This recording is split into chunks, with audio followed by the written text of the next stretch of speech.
नमस्कार, आप देख रहे हैं वीके न्यूज। मैं हूं सुनील राउत। महाराष्ट्र का महाभारत के रण में रोज नए नए दांव पेच खेले जा रहे हैं। इस रण युद्ध को जीतने के लिए सभी दलों ने, सभी दिग्गजों ने नए नए दांव पेच खेलने शुरू कर दिए हैं। लेकिन आज जो दांव खेला गया है वो दिल्ली से खेला गया है। प्रधानमंत्री नरेंद्र मोदी की ओर से महाराष्ट्र चुनाव को देखते हुए एक ऐसा फैसला लिया गया है जिसके बाद पूरा विपक्ष चारों खाने चित्त हो गया है। वो भी प्रधानमंत्री नरेंद्र मोदी के इस फैसले में अपनी हामी भरते हुए नजर आ रहा है और प्रधानमंत्री नरेंद्र मोदी के इस फैसले की भूरी भूरी प्रशंसा कर रहा है। दरअसल केंद्र सरकार ने 5 भाषाओं को शास्त्रीय भाषाओं का दर्जा दिया है, जिसमें एक महाराष्ट्र की मातृभाषा मराठी भी शामिल है। जिन 5 भाषाओं को शास्त्रीय भाषाओं का दर्जा दिया गया है उसमें असमिया, बंगाली, मराठी और पाली के साथ साथ प्राकृत भाषा शामिल है। अब देश में कुल 11 शास्त्रीय भाषाएं हो गई है और इससे पहले 2000 जब नरेंद्र मोदी की सरकार बनी थी 2014 में, उसके पहले ही 2013 से ही इसकी प्रक्रिया शुरू हो गई थी और महाराष्ट्र सरकार की ओर से एक प्रस्ताव भेजा गया था कि इस भाषा को शास्त्रीय भाषा का दर्जा दिया जाना चाहिए। लेकिन अब जाकर महाराष्ट्र में ऐन चुनाव से पहले मोदी सरकार ने फैसला किया है। शरद पवार की भी इस पर प्रतिक्रिया आई है। उन्होंने कहा लंबा वक्त कर दिया हुजूर, देर कर दी आते आते। इस लहजे में उन्होंने कहा कि बहुत प्रशंसनीय फैसला है लेकिन देर कर दी है। आपको बता दें कि शास्त्रीय भाषा का दर्जा इससे पहले भी कई भाषाओं को मिल चुका है। कुल भारत के संविधान में 11 शास्त्रीय भाषाएं हो गई है। शास्त्रीय भाषा उन भाषाओं को बनाया जाता है जिनका इतिहास जो है, जिनका रिकॉर्ड जो है 1500 से 2000 साल पूर्व लिखित दस्तावेज जिनके मिलते हैं। तो मराठी भाषा अपने आप में उसका समृद्धशाली इतिहास है, गौरवशाली इतिहास है।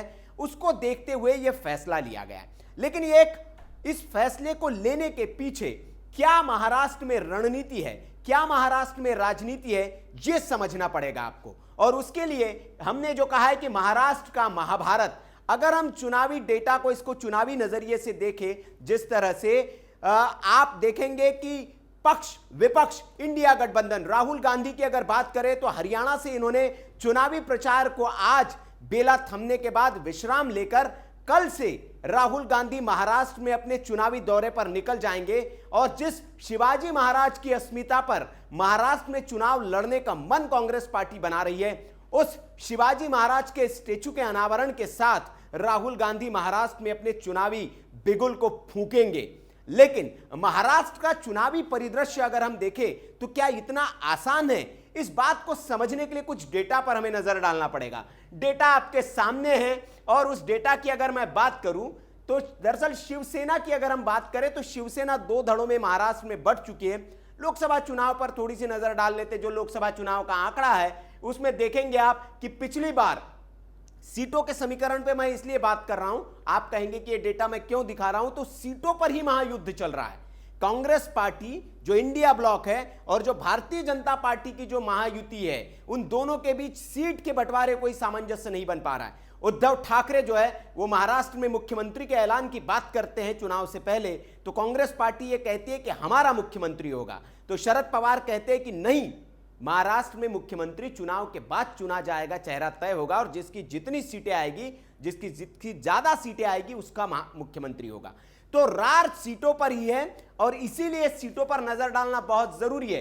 अगर हम शिवसेना की बात करें, यूबीटी उद्धव ठाकरे जो है कहां पेच फंस रहा है, कांग्रेस पार्टी उनको उतनी तवज्जो क्यों नहीं दे रही है, इस डेटा में छिपा हुआ है। अगर मैं बात करूं शिवसेना के आंकड़े की, तो इस शिवसेना के आंकड़े में आप देखेंगे कि 21 सीटें जो है महाराष्ट्र में जो है वो आप देखेंगे, ये 21 सीटें जो है ये शिवसेना यूबीटी पर 21 सीटों पर चुनाव लड़ा था लोकसभा चुनाव में, लेकिन जीती कितनी थी?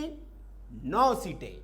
9 सीटें यूबीटी जीते पाते। और शिंदे गुट जो भारतीय जनता पार्टी के साथ है, उसकी अगर हम बात करें तो 14 और 7, 14 सीटों पर इन्होंने चुनाव लड़ा और 7 सीटें शिंदे गुट ने जीती। मतलब इनका स्ट्राइक रेट अगर हम देखें तो 50% का स्ट्राइक रेट शिंदे गुट का रहा है।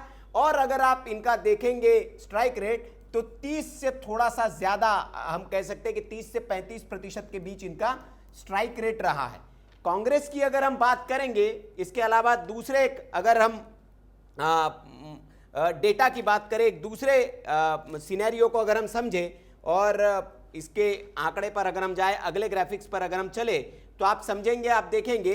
तो मैं आपको बता रहा था कि ये शिवसेना शिंदे गुट और शिवसेना की यूबी 48 सीटें जो महाराष्ट्र में थी, उसमें 13 सीटों पर इन दोनों के बीच में सीधी लड़ाई थी, शिंदे और उद्धव ठाकरे की शिवसेना के बीच। और शिंदे गुट ने इसमें से 7 सीटें जीती, उद्धव गुट ने 6 सीटें जीती थी। तो अगर दोनों की भी आपसी लड़ाई हम करें तो उसमें शिंदे भारी पड़े थे। तो मैं ये पॉइंटर्स आपको इसलिए बता रहा हूं क्योंकि उद्धव ठाकरे जो इतने दिनों से, लंबे वक्त से कह रहे कि महाराष्ट्र में मुख्यमंत्री के नाम का ऐलान हो जाना चाहिए, कांग्रेस पार्टी उनको सीरियसली क्यों नहीं ले रही। तो इस डेटा को देखने के बाद आपके ये चीजें समझ में आ गई होगी कि ये क्यों उनको सीरियसली नहीं ले रहे हैं। इस डेटा के बाद जीत के स्ट्राइक रेट की बात अगर करें तो जैसे मैंने कहा कि शिवसेना शिंदे गुट जो है वो 7 सीटें जीतकर 50% का स्ट्राइक रेट, ये मैंने आपको बता दिया था। अगर मैं इसके अलावा बात करूं यूबीटी, तो इनका जो एसएस शिवसेना यूबीटी 21 में से 9 सीटें जीती थी, 42% का स्ट्राइक रेट था। 2019 की अगर मैं बात करूं तो 18 सीटें जीती थी शिवसेना ने। तो उस हिसाब से जो है बहुत अच्छा प्रदर्शन इसको नहीं कहा जा सकता है। तो ये एक ये है। और कुल सीटों में कांग्रेस का आप स्ट्राइक रेट देखिए, 17 सीटों पर लड़ी, 13 सीटें जीती। यूबीटी शिवसेना को 21 सीटें में से 9 सीटें मिली और एनसीपी जो थी शरद पवार वाली 10 में से 8 जीती।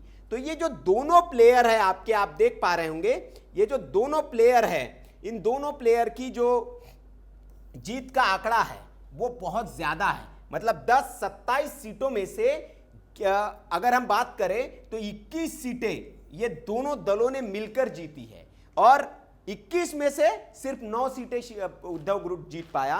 तो इसीलिए जो है उद्धव ठाकरे को दोनों ही, शरद पवार भी और कांग्रेस पार्टी भी अपने उनको इस बात पर ऐतराज है कि जो उद्धव ठाकरे कह रहे कि मुख्यमंत्री के नाम का ऐलान किया जाए, मुख्यमंत्री का चेहरा घोषित किया जाए, सीटों को, ज्यादा सीटें वो मांग रहे हैं। तो यहीं पर पेच फंसा हुआ है। तो ये कुछ चीजें हैं जो आपको देखने को मिल रही है और इसीलिए महाराष्ट्र की सियासत में जो है इतना उहापोह की जो स्थिति है वो मची हुई है।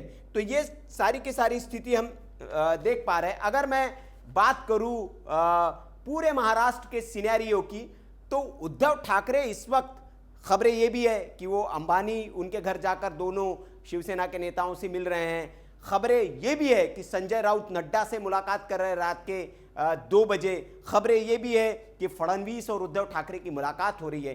तो महाराष्ट्र की सियासत में बहुत कुछ चल रहा है। आरक्षण के रण की भी बात हो रही है। आज ही शरद पवार का बयान आया है कि मराठाओं को आरक्षण दिया जाना चाहिए, लेकिन दूसरे आरक्षण पर भी बात होनी चाहिए। तो एक तरह से महाराष्ट्र में चुनाव का बिगुल जो है वो बज चुका है। चुनाव आयोग भी कह चुका है बहुत जल्द तारीखों का ऐलान होने वाला है, आप भी तैयार हो जाइए, हम भी तैयार है। इसी तरह के विश्लेषण लेकर, इसी तरह का डेटा एनालिसिस लेकर आपके सामने आते रहेंगे और बताते रहेंगे आपको कि देश में, महाराष्ट्र के चुनाव में क्या चल रहा है, कौन बाजी मार रहा है, कौन कहां पिछड़ रहा है, किसकी गाड़ी आगे निकल रही है, किसकी गाड़ी पीछे छूट रही है, कौन ब्रेक लगाने वाला है और कौन सरपट भागने वाला है। हर जानकारी आपको मिलेगी। तो बने रहिए आप हमारे साथ और देखते रहिए वीके न्यूज। नमस्कार। वीके न्यूज, राष्ट्र के नाम।